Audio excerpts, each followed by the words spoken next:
ہمارے استاذ محترم حضرت مولانا اسرار دامت برکاتہم العالیہ، جن سے میں نے صحیح بخاری کی جلد دوم پڑھی ہے، ہمارے استاد جی کا دو مزاج کی باتیں ایسی ہیں جو میں آج تک نہیں بھولا اور شاید کبھی بھی نہیں بھولوں گا۔ نمبر ایک، صحیح بخاری کی کسی کتاب کو وہ پڑھاتے نا، جو اندر کتابیں ہوتی ہیں نا، ایک تو صحیح بخاری کی بڑی خود کتاب ہے، ایک اندر کتاب ہے جسے کہتے ہیں مین چیپٹر ہیڈنگ، عناوین، عنوان، کتاب التفسیر، کتاب المغازی، اس طرح کتاب النکاح، کتاب الطلاق، کتاب العتمہ والاشربہ، یہ جو کتاب، وہ کسی کتاب کو شروع کرنے سے پہلے ہمیں 4 دن دیتے، 3 دن دیتے، اس میں پڑھائی نہیں ہوتی۔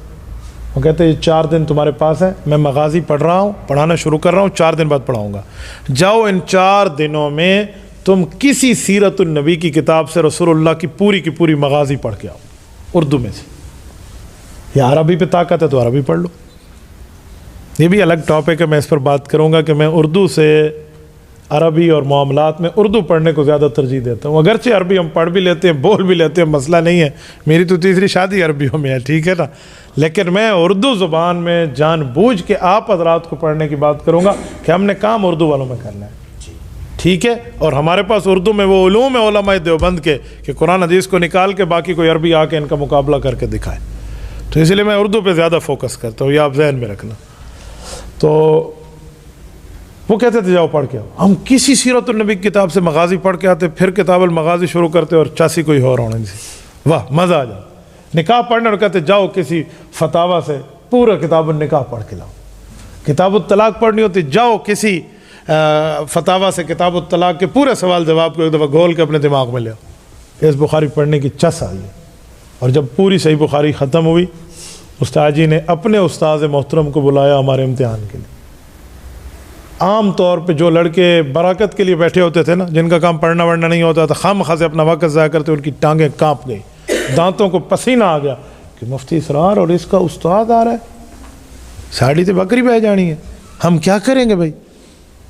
تو ہمارے استاد صاحب کے استاد جی آ گئے، ہمارے دادا استاد، اور آ کر انہوں نے صحیح بخاری کھولی سے سامنے رکھی، جی پوچھوں؟ ان کے پوچھنے کے لفظ کا انداز ایسا تھا، شاہ منصور کے بزرگ تھے، ایسا انداز تھا یقین مانیں کہ لڑکے ہل گئے۔ لیکن ہمیں استاد جی نے جو پڑھایا تھا، میرے دماغ میں ایک بات تھی کہ دیکھو عبد الواحد، جو تم نے اس کتاب کے اندر سے پڑھا ہے بین الدفتین، 2 گتوں کے درمیان سے، وہ تو تمہیں آتا ہے، اور اگر یہ کہے گا پوچھو تو ان 2 کے اندر پوچھے گا، ان 2 گتوں سے تو بتا دیں گے، ان 2 سے باہر پوچھے گا تو ہم اس سوال کی پابندی نہیں ہے، مکلف ہی نہیں ہے۔ ایک بندہ بخاری پڑھ کے آپ سے پوچھے دنیا میں مٹی کے کتنے رنگ ہیں، تو وہ سوال ریلیونٹ کویسچن ہی نہیں ہے نا، متعلق سوال بھی نہیں ہے۔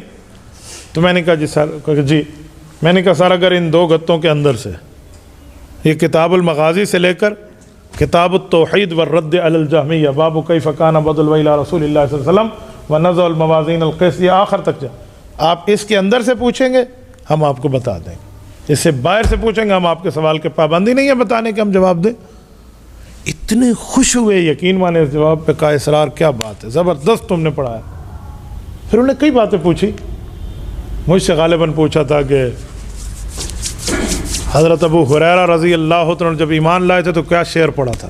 صحیح بخاری میں حضرت ابو ہریرہ کو وہ شعر موجود ہے جو انہوں نے کفر پر لعنت کر کے اسلام کو ویلکم کیا، سنائے ہے کسی کے ذہن میں وہ شعر؟ خدا تو لے جائے حج تے، تمہیں پتہ ہے کیوں یاد نہیں ہے؟ اس لیے یاد نہیں ہے کہ آپ کے دماغ پہ یہ بھوت سوار ہے کہ بخاری مشکل ہے۔ جی ہاں، 8ویں سال میں پڑھائی جاتی ہے اسی لیے مشکل ہے۔ اجی کوئی مشکل نہیں ہے، بچہ روٹی بعد میں کھاتا ہے، دودھ پہلے پیتا ہے، دودھ اسی لیے پیتا ہے تاکہ وہ روٹی کھا سکے، جب روٹی کھانا شروع کرتا ہے، روٹی کھانا کیا مشکل ہوتی ہے؟ تو صحیح بخاری سے پہلے اور کتابیں پڑھائی جاتی ہیں تاکہ وہ پڑھ سکے، تو پھر کون سا مشکل ہے؟ میں نے صحیح بخاری کی 2 سال تدریس کی ہے، ہمیں تو کوئی چیز مشکل نہیں نظر آتی۔ حضرت ابو ہریرہ کا شعر ہے، یا لیلۃ من طولھا وعنائھا الا انھا من دارۃ الکفر نجتی، کہ اے رات تو بہت لمبی ہو گئی ہے، یہ رات کب ختم ہوگی کہ میں جا کے رسول اللہ کے قدموں میں کلمہ پڑھ کے مسلمان ہوں گا۔ تو اشعار بخاری کی بھی کتاب ملتی ہے، آپ پورے صحیح بخاری میں جتنے اشعار ہیں اس کو بندہ یاد کر لے، تو یہ کوئی مشکل نہیں ہے۔ میری بات سنانے سمجھانے کا مقصد یہ ہے کہ آپ کو یاد ہے، لیکن آپ کے دماغ پہ یہ بھوت سوار ہے نا، اس لیے آپ کو یاد نہیں آ رہا۔ دماغ میرے خیال میں کہ 100 سے لے کر 120 خلیات کا نام ہے. 80 بیک وقت کام کر رہے ہوتے ہیں خلیات. جب بندہ بول رہا ہے، سن رہا ہے، جواب دے رہا ہے، سوال کر رہا ہے، 80 خلیات کام کر رہے ہوتے ہیں. اور جب کسی کا رعب بندہ دماغ میں قبول کر لے، مثلا علمی رعب، آپ سوال جواب ایسے ہو گیا، یا بندہ بہت خوشی میں آ جائے یا بہت غم میں آ جائے، تو اس وقت اس کے 60 خلیے بند ہو جاتے ہیں. ایک بندہ 80 خلیے چلا کے سوچ رہا ہو اور ایک 20 چلا کے سوچ رہا ہو، تو کی ہونا ہے پھر؟ ہاں پھر کی ہونا ہے؟ پھر جی جی جی جی جی ہونا ہے. ٹھیک ہے نا؟ تو پھر کیا ہوگا؟ کچھ بھی نہیں ہوگا. جی جی جی جی جی کر کے جان چھوڑ جائے گی نا. تو اسی لیے اپنے 80 خلیات کو قائم اور دائم رکھا کریں. یہ میں نے اس لیے آپ میں تحریک پیدا کی ہے کہ کوئی آپ سے پوچھے آپ کیا پڑھ کے آئے ہیں، تو اسے یہ نہیں کہنا تخصص، اسے 2 جواب دینے ہیں. اگر وہ اسکول کالج کے لیول کا ہو کہ میں نے PhD کی ہے اسلامک اسٹڈیز میں، اور اگر وہ عوام لیول کا ہو اسے کہنا میں نے مفتی کورس کیا ہے. ہو گیا؟ نہیں سمجھا؟ آپ کے ذہن میں پہلے یہ جوابات تھے، اب آ گئے. تو اپنے دماغ سے یہ بات نکال لیں کہ ہمارے معاملات میں کچھ مشکل ہے کچھ مشکل. میری اس گفتگو میں آپ کو کچھ مشکل نظر آیا تو یہ مشکلات والی اپنے دماغ سے نکال کے شفٹ ڈیلیٹ انٹر.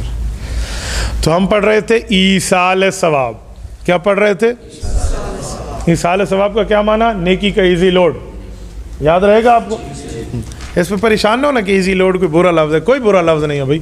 ایزی کہتے ہیں آسان کو، لوڈ کہتے ہیں بوجھ کو. آسان طریقے سے دوسرے پر بوجھ لاد دو، تو یہ کون سا مسئلہ ہے؟ مثل الذین حملوا التوراۃ، یہ حملوا التوراۃ بوجھ لادنا نہیں ہے. آپ خواہ سے ہنسے ہیں.